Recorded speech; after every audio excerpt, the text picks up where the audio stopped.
Welcome to Communication, Connection, Community, the Podcaster's Podcast. This podcast takes a deep dive into modern-day communication strategies in the podcasting space. We chat with interesting people who make the podcasting and speaking spaces exciting and vibrant. We also dive into the podcasting community with news, updates, latest trends and topics from this ever-evolving space. So strap in. It's going to be one amazing ride. Let's dive into today's episode.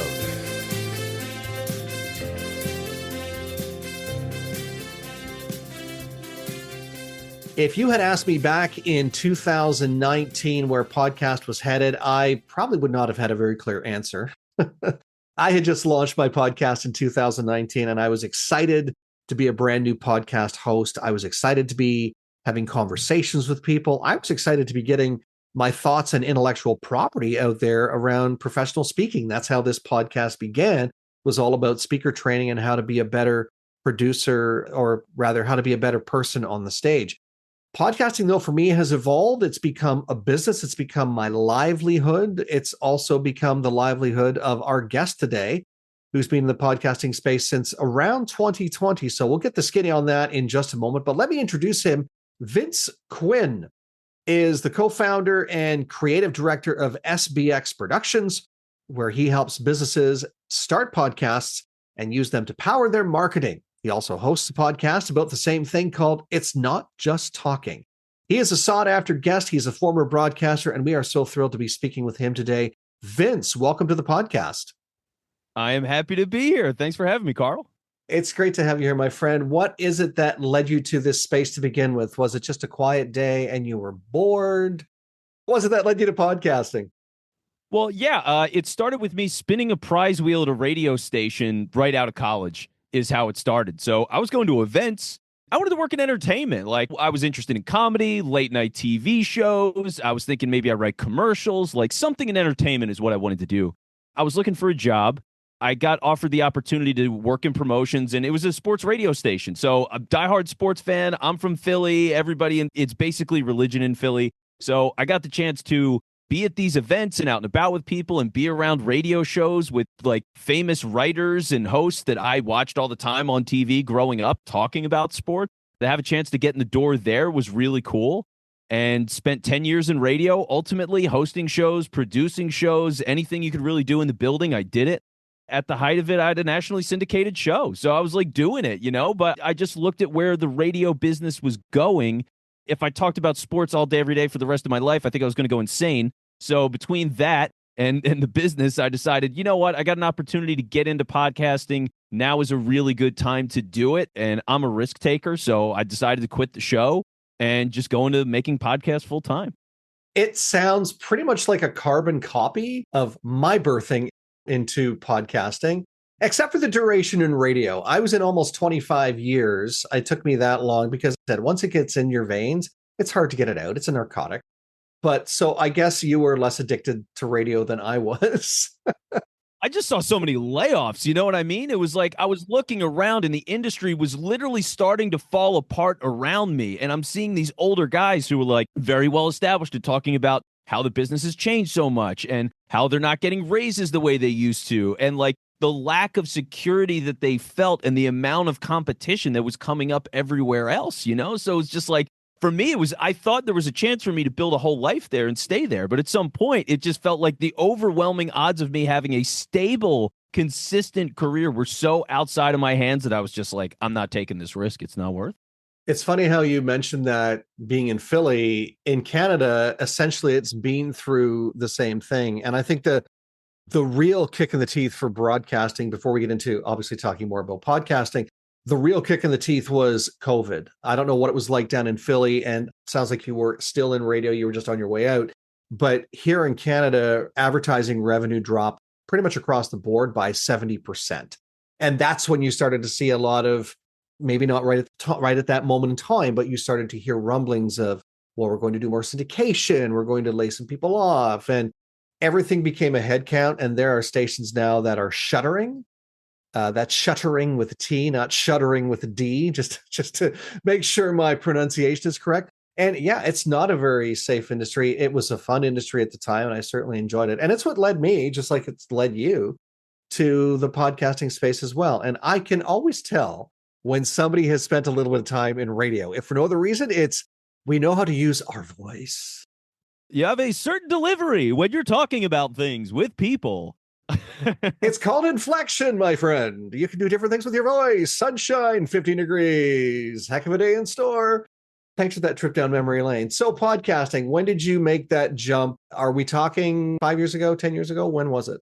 So yeah, it was about 2020, like end of 2020, beginning of 2021 is really when I started to make the leap. I was still in radio a little bit, but I downgraded from doing all the national stuff to just doing local radio, and it was part-time. I was just taking shifts whenever I wanted, just to supplement building the podcast company, you know? So that's when I decided to make the leap because, yeah, I mean, once COVID hit, saw massive changes, and those were the kinds of things where it was like, okay, yeah, like I don't think the security was great here anyway, and who knows where it's going to be after this. I went and took the leap then, and it started with me. Honestly, I was working with basically garage bands. Like it was a lot of guys from the neighborhood who just wanted to talk about sports or dating or going to the bar or like whatever it was, entertainment shows, right? Everybody was trying to build an entertainment show from scratch. It was a lot of work to try to figure that out because you have to teach people how the production works and what it goes into audience building and managing a social media account and planning a good show. And like you're doing all of this stuff. And then, you know, guys just would be like, I don't want to do this anymore. I can't wait 4 years to build this brand. You know what I mean? So it was really hard. It was really hard. That's how I got started in it. But it was a natural passion because I was doing sports radio. So I was like, I can help these people. And then I was like, I'm going to go broke. I ended up switching out. And we, over the course of like 3 years, very gradually moved over to the idea of, okay, less entertainment stuff and more making dynamic business-focused podcasts is really where we land. And I think business is where it's at. I mean, sports and music, those are still very relevant in the podcasting space, but certainly a lot of coaches, consultants, real estate professionals, they're leveraging the podcasting space to elevate their credibilities. And I still think even in the post-COVID world, it's a great time to be in the space. There's an evolution in the space. We'll talk about that a little bit. Also talk about some of the things that you do that I think are similar but different to the way we do things. I'm intrigued to hear about this one thing that you do. There's a bit of a teaser for everyone. It's still an expanding space, and it's kind of like the Wild West, and it's felt that way. I've been in the podcasting space as a host for, I'm going on 6 years, and in this company, in this agency for almost 5 years now. And it's still, for all the great things that are happening within it, it still feels like we're just getting started. Do you feel that way still, even, 3 years in, going on 4 years in? Oh, yeah, completely. I mean, it's just, you think of all the different things that are connected to it, the places that it can go. You think about, just the fact that it became a video medium really, like 3 years ago? I mean, it wasn't even, most shows were explicitly just audio. So now, there's still a divide of like, do I start with just a video show? Do I do both? Just audio? Like, so yeah, I mean, everybody is figuring it out. And I think that's the beauty of it in a sense is like, there's a lot of experimentation and all sorts of crazy things that happen. And there's always new things. So you can have windows to really take advantage of the situation if you play it right. But ultimately, I mean, I think part of the problem is it is so wide and so broad and constantly evolving that people get lost very quickly and burn out almost immediately. It's like, how do you position people in a way where you can actually help them access this thing and do it to a point where it's actually worth it for them to, they put in 2 years on the show and like they're seeing returns. You know what I mean? Because it's just not overnight like people hope it would be. And I think you hit the nail right on the head there. And I think that's a good bridge into the next part of the conversation where there are people that come into the space. They don't realize up front that it's a long game, not a short game. But I think they also try and do some of the things themselves without realizing the importance of working with producers, working with an agency to help them manage, if nothing else, the time. So what are some of the things that you're seeing when you're working with clients? Yeah, I think the biggest thing that I really see with people when they're doing a show is they don't have an ultimate goal of what they want the show to do.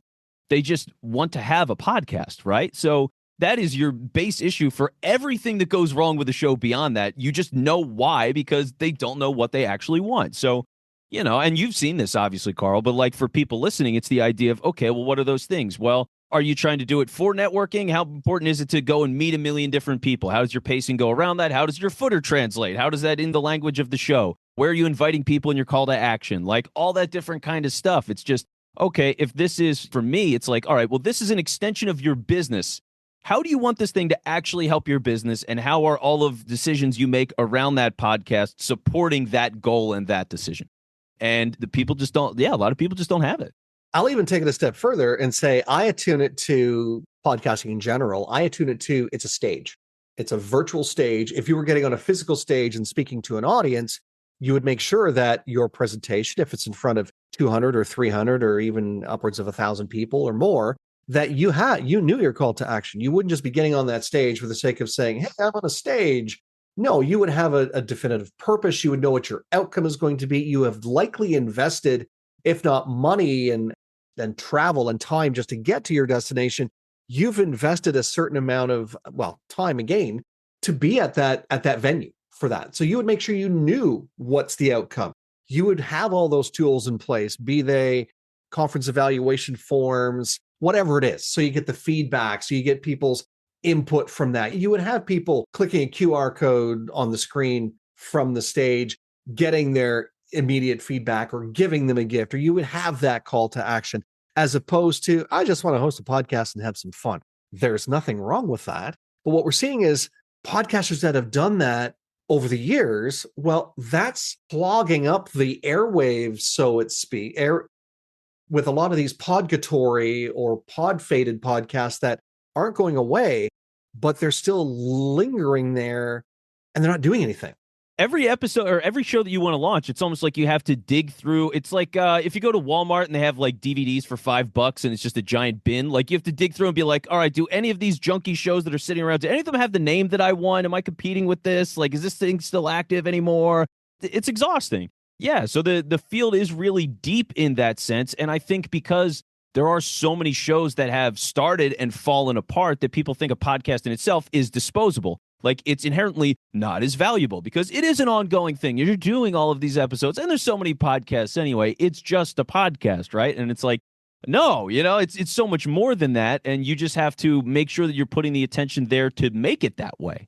I think that lack of attention to detail and your point about being in person is spot on. It's if you think this is something that is a representation of you as a business owner, your philosophy, your business, like you need to treat that to the nines. And a lot of people just think, just a podcast.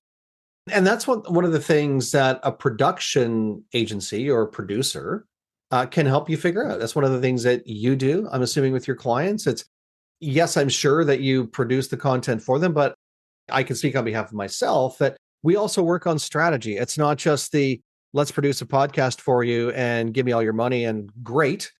It's more, I'd like to keep you long-term as a client. I'd like to help you achieve those goals without giving away your best material. Is there anything else that you do that puts you at the front of the pack? Any strategies that you implement for people who maybe don't realize this when they come to you, but you can stand up and say, hey, here's one of the things we do as a production agency that is fairly unique to us? Yeah. So one of the biggest things we do is the idea when we're getting somebody started for a show, we actually, before they have a single episode that actually airs for the public, we do 9 different stages of development all the way. So it is like a crazy, exhaustive process. And we have a guide for it. So like for us, our whole thing is we have a free guide for people who want to check that out. No problem. It's on our website. They can download it.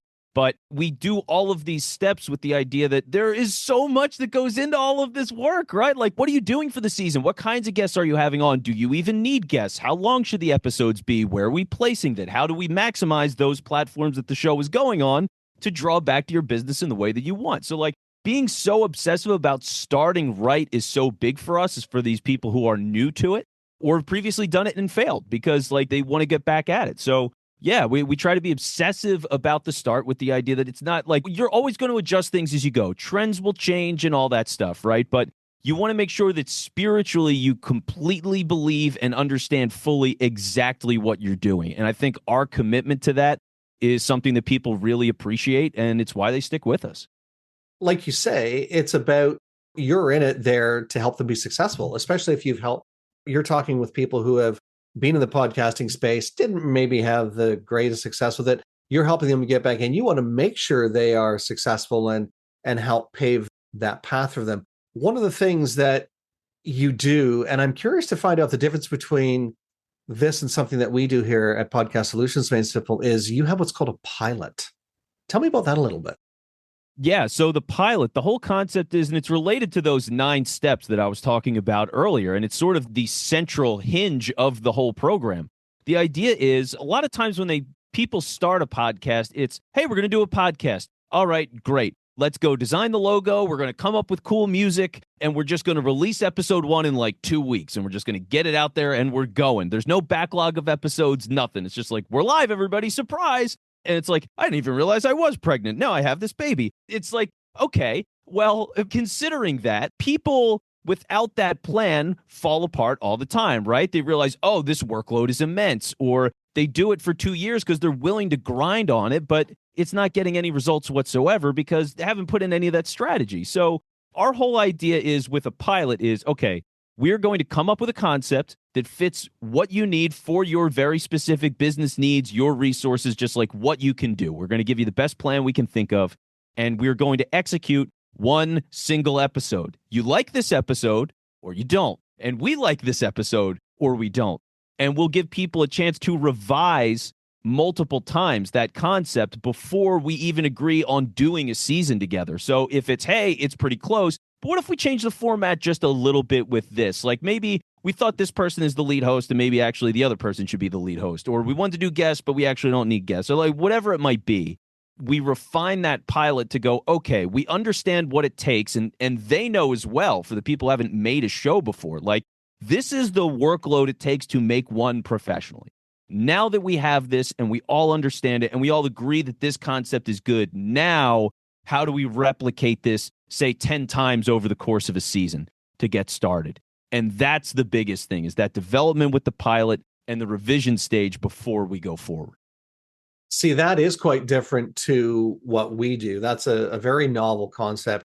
We do what I think a lot of folks are doing or have started to realize they should do, and that's an episode 00. So a teaser that basically sets up the show, but it's not the way we do it. It's not designed to be a test to tweak things. It's usually we already know where we're going with the strategy.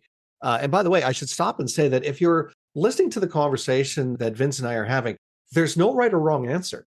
They're just two completely different and very successful strategies because we're both still in the game. We're not hanging up our hats and going to do something else. We're both very successful at it. But one of the reasons we use an episode 00 is to prime the pump, that is, get the hosting site set up and make sure it goes out to all the platforms it needs to go to. And that's also a great opportunity for the host or hosts or contributors to the show to start marketing the show. Because if there's one thing that we've learned that gets dropped is the marketing and promotion of the show. Great that you have a show, but if you're not opening your mouth and saying you have a show, if you're just saying, I have a show, nobody's going to hear you.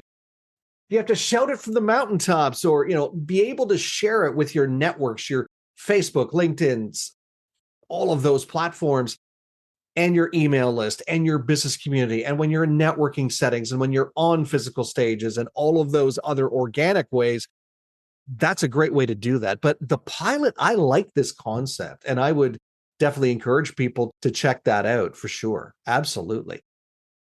And I appreciate that. And by the way, like to that standpoint, I mean, the promotion is everything, right? Like the amount of times where people are like, I have the show and I hope you are. It's like, you're doing this to get attention. What are you doing? Like, you just want to, like, it's crazy. So, and I get it. People are naturally, I think a lot of times uncomfortable saying like, I did this thing. I want you to pay attention to me and what I'm doing. But yeah, I mean, you got to promote it everywhere and you got to do it multiple times. I mean, you got to do it to the point where even when you feel sick of doing it, other people still might not even know it exists. So it's just that promotion has to be relentless. 100%. It's almost like saying, I sell snake oil. You're afraid to let your family know what's the latest lotion or potion company that you've gotten involved with. I'm in this company. You should join too. But I'm not going to tell you because then you'll think I'm crazy. But there's a lot of value to the podcasting platform. I've had conversations with people who have said, you know what, I'm thinking of writing a book, but I want to do a podcast first because I know that's going to be the fodder for my content. I blog on a regular basis. I'm going to take my podcast content and convert some of that into a blog and have it clickable to a podcast link. There's so many ways you can share the content, but to your point, you have to open up your mouth and promote yourself or it's just going to fall flat as well. And we've seen that happen where people get into the podcasting space and heck with the workload, they're doing the work, but they're not showcasing it. You know, your parents used to hang your artwork on their fridge, even when it sucked. This is something you've put your pride and joy in. This is your business. This is your livelihood. This is your credibility, your branding. You should be shouting it as loudly as you can. You have a podcast. You got to get it out there. It's such a great analogy that absolutely cracks me up. But yeah, it's the truth of everything. And here's the same thing, right? Like when it comes to a podcast, a lot of times, all right, I don't want to edit. I don't want to do whatever. No problem. Okay. That's what we're here for, right? Like that's what we do. But then if it comes to a point where it goes, okay, well, I'm really scared of promoting. Okay. Get a social media person. Like find somebody, you know, if you don't have the willingness to do it, if there's not somebody on your team that is willing to post for you and do that all the time, find somebody. Like it's a tree in the woods, right? It's that whole thing. Like if you're not going to tell anybody, there's no point. So you can do the greatest show of all time, but with no promotion, nobody knows, nobody cares. It's not helping you. I could talk until the cows come home, which they will eventually, because we're in past the time chains here in Canada, at least. There's a couple more things I do want to touch on. Dare I say it? AI. AI, Captain. Your gut, your thoughts, your insights. I've had a couple of different people share theirs. I'd love to get your take on it and how you're seeing it impact podcasting, your workflow. I'll give you the platform. Go ahead. Yeah, I mean, my first universal thought is AI doesn't replace expertise. So you can't just flatly say, oh, well, I've got AI, so I'm completely covered in this area. Like can AI write articles for you? Totally. Newsletters, all that kind of stuff. Absolutely. Is it any good? Can people tell? They can. Like they know. I mean, I look at certain stuff and immediately something with the formatting and certain word choices, I just go, that's AI. This is junk. That kind of stuff is really off-putting. Clips, AI clips, same thing. You can tell, like there is a difference to the specialty of identifying a high-quality soundbite, editing even the text in a certain way with the captions. So like there is expertise to the art form of all of this stuff, and AI is not capable of doing that, especially when each specific show and use case is different, right? So you're going to have different stylistic demands and different expectations in terms of tone and whatever. Like there's just too much to know and believe in all of that with AI. Is it incredibly useful? Yes. Like, I mean, I have custom GPTs. I use that stuff all the time. Absolutely. It saves me a ton, but I also edit the hell out of it because I think it's absolutely essential that I do that. You know, as much as I can inform it, it needs to be a certain level for me to believe in it. It's my work. It's my reputation. It's my name. Like anything that comes out from me, even if AI's on it, I put the work in. It's a way to facilitate, but it's not a way to replace. So I think that overarchingly really covers the approach to AI. Like you just can't give it the wheel and let it drive. I'm not getting in an AI car yet either, by the way. I know those exist, so it's a funny analogy. But like, yeah, call me in 2035. I'll let those get road tested a bit, and then I'll be out there. I'll give you a call. Next time I'm in Philly, I'll show up with my Tesla, and we'll take you for a spin using the automated drive function. We'll see. If we still have it by then, we'll see. It's still, you're right. It's still in its infancy stages in that sense. But to your point there, I fully agree. And I know that there are a lot of people who are eating this stuff up and they're almost to a fault immersing themselves too much in it, as far as I'm concerned. I believe that it's here. We use AI tools. Of course we do, to make life a little easier for ourselves. But the other thing that I don't see is that, and this is taking it to the next level, we've seen, you and I have a mutual colleague actually, who recently posted on social media about AI hosts and AI guests. And one thing that AI cannot do is knee-jerk react in a conversation like what you and I are doing right now, Vince, and know exactly where to have your next thought planted if it's an organic conversation. It just can't do that. And I'm going to add another word at the end of that. It just can't do that yet. And I don't think it will be able to do it because I don't think we as humans want to replace ourselves with something as robotic as that.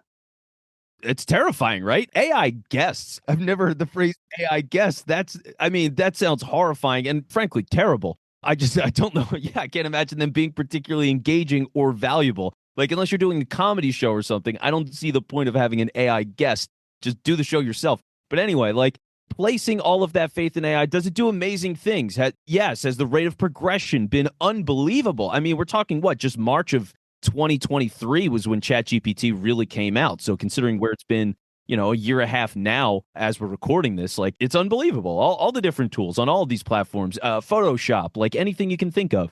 It's pretty amazing, but there's a long way to go. And again, like there's always going to be things that it takes a certain level of mastery to decipher, and you just can't replace it. It just can't be beat. I also think that there will always be a need for, and I've given this analogy before, there will always be a need for, if you want to buy a Bentley, you don't go to Bentley and say, hey, Bentley, I know that there are tools out there that you can use that will allow you to create my car on the assembly line versus having it put together manually, which is one of the beauties of Bentley, right? Most of its components are put together by hand, by people. You wouldn't go to Bentley to do that. So you wouldn't come to an agency like Vince's, like mine, and say, hey, Vince, I know that there are AI tools out there. So unless you're using those, I don't want to work with you. You're too expensive. You're whatever.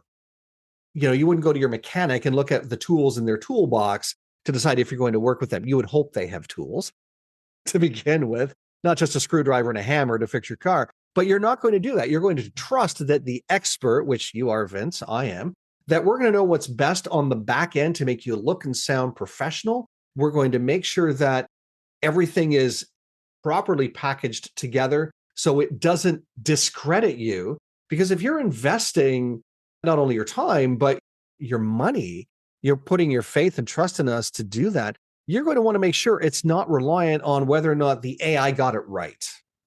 100%. Yeah, because there's so many things where you see these different sound bites, for example, that go out, and they're awful. Like it's two thoughts, and where the first thought should end is the middle of the clip, and then where a different clip should start is the second half of the clip. They're not really connected. And you watch that and you're like, the hell was that? Like it's such the way those things can actively damage your reputation. Right? Like if people are first getting introduced to your content, they're like, wow, this is really bad. Like I want to support Dave, but man, this is awful. Like that matters. It's just a big impact on people. There's too many things to compete with. And if you're doing this, like, because for me, I'm doing it for business owners, right? Like if you are a person who is the business and your reputation, your voice, your opinions, you're what drives this message in this show. Then if I do anything other than present you in the best possible way, it's a disservice to you and your business. It's going to cost you clients, and it's probably going to help your competition a lot. They will be thankful you used AI indiscriminately with nobody to oversee it that actually understands what's happening. So, yeah, I mean, get all the interns you want to edit AI stuff, but it doesn't mean they're going to be any good. If anything, it's a way for you to practice on that stuff and realize here's what's wrong with it and how I'm fixing it to make it better. And like, that's where the growth opportunity is. And I think a lot of people miss that. Great answer, Vince. And I think we're sharing a brain when it comes to that. Where is podcast headed in the next, say, 2 to 5 years? Yeah, I mean, it's fragmenting a lot, right? For me, what I'm doing is I'm going into really short episodes now. We just put out our show, and the very first episode of it was 5 minutes long. I got no hesitation with that. Everything before has always been, well, we're going to do it for 30 minutes and, it's a guest. And like, there's room for that. These shows make sense. There's absolute value there, but I don't think it's a fit for everybody. And everybody feels like they should be doing these kinds of shows. I think what you're going to see is sort of a natural pivot, right? Where because for every business owner that has all started networking shows, I think the novelty has gone a bit, right? Like when Uber first started, everybody was like, oh, you drive Uber? What is that like? It's so much fun. And now it's like, please don't talk to me. Stop it. You've seen that progression and how it evolved. And I think it's that same thing. People will have been on a lot of podcasts. Most people in your office might have been on a show and whatever. So that novelty is gone. The value of getting shared on those platforms goes down a little bit. It's not as impactful. Like there is damage to be said for the commonality of those kinds of shows. So it's how do people pivot in different ways? And then it's really like what happens with TikTok, for us in the US, right? Like TikTok could get banned by 2 months from now as we're recording this. Like if that happens, it's an absolute catastrophic game changer. So, okay, that alone could be like ground zero of a whole new era. And then otherwise it's just, where are those other platforms that you can take people? Because Obviously, newsletters are really popular. You get emails, you collect that data. Phone numbers are really popular. You get that data. Where do things continue to progress for like premium content? That's going to be the other stuff where I think, because there's so many things with fees and finding the proper home for it. And I get why people want to find that, but it doesn't seem like there's a clear-cut winner. There's just a lot of things that people are doing and still trying to figure it out. Yeah, I think there's definitely some growth potential. I think to go along with that bonusable content or that premium content is the opportunity for building community, continuously building community. It's not just about what you do during the show. It's about what you do after the show, the meetups, the Facebook groups, the bonus content, the green room conversations, that becomes your bonus content or your premium content. And so many other things too. Now that there's a huge uptick with video podcasting, there are people who think that podcasts have always been video, not realizing that it started out in an audio format. So I think there's a huge opportunity to, again, like I said earlier, still the Wild West in a lot of ways, but so many opportunities for people to kick the tires, test it out, have some fun with it, and actually leverage some of the things that Vince and I have talked about today to knock it out of the park for you, be it your passion project, be it business, or if you are a sporting guy or I'm a theater guy, whatever it is, there's a lot of opportunities to bring that to the forefront. Vince, how can people get a hold of you? Where's the best place for them to connect with you? Yeah, so for the website, if you want to talk with me about specific problems for your show, your business, whatever it is, sbxproductions.com is where you can do that. Otherwise, Instagram, go to Instagram, SBX like Productions, PROD, and that'll take you to anything else you want to see. Podcast, newsletter, the 9 steps guide on everything to launch a show. All of it's there. We're posting reels all the time. So feel free to check that out. Vince Quinn, wow, this has been an amazing conversation today. Thank you so much for your time. Before I turn you loose to go back and do what you and I do passionately every single day, and that's something in the podcasting space, I'll leave you with the final thought. Yeah, so if you are building a proper podcast and you want the thing to succeed, my biggest piece of advice, and this is literally the first thing I tell people in the guide, commit the time. Just have a set hour every single week, at the very least, that you are thinking about the show, whether you're developing it, whether you've already been doing it, you're in between episode recordings, you're looking to improve it. Find an hour, set it aside, always use that as your time. You're competing against a million people. The more work you put into it, the better your show's going to get. So commit the time. That's a great place to leave it. Vince Quinn, thank you so much for being my guest today. Carl, it's a pleasure. Thanks for having me. And hey, thank you for being a part of the show today. So glad you could join us. Believe it or not, I can't work this magic by myself. So thanks to my amazing team, our audio engineer, Dom Carillio, our sonic branding genius, Kenton Dilborowski, and the person who works the arms, all of our arms actually, our project manager and my trusty assistant, Jillavel Tiongo, known to us here simply as July. If you like what you heard today, let us know. You can leave us a comment or review or even send us a voice note. And if you really liked it, we hope you'll share it with your friends and your colleagues. If you don't like what you heard today, well, please feel free to share it with your enemies. And if you know of someone who would make a great guest on the show, let us know about it. You can get in touch with us by going to our show notes where all of our connection points are there, including the links to our website, LinkedIn, and Facebook as well. And if you're ready to be a guest on podcasts or even start your own show, let's have a conversation. We'll show you the simplest way to get into the podcasting space and rock it. Because, after all, we're Podcast Solutions Made Simple. Catch you again next time.